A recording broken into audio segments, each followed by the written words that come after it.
YouTube go. Hi, I'm Jency. I'm 14 this year. Okay, that's the introduction done. For this project, I use Blender.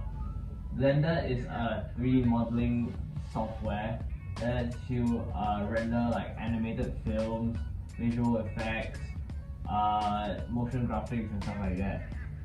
So yeah, that's pretty cool.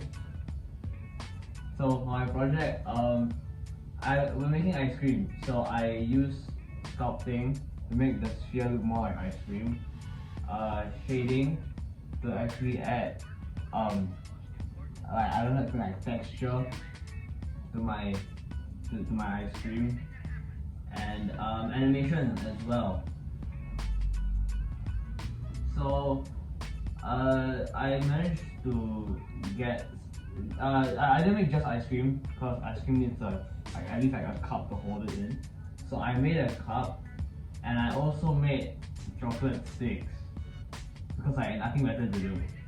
So I finished early. So yeah, I sculpted the ice cream, and I think it looks nice. So this is my finished product. I think it's nice. Yeah, it's a looping animation, so it goes on forever. Alright, anyways, back to this. Okay, so that's my final thoughts. I think 3D modeling is an important skill to learn because in the future there's going to be a lot of employers who want people with this kind of skills because technology is advancing very fast. Alright, thank you for listening. Bye.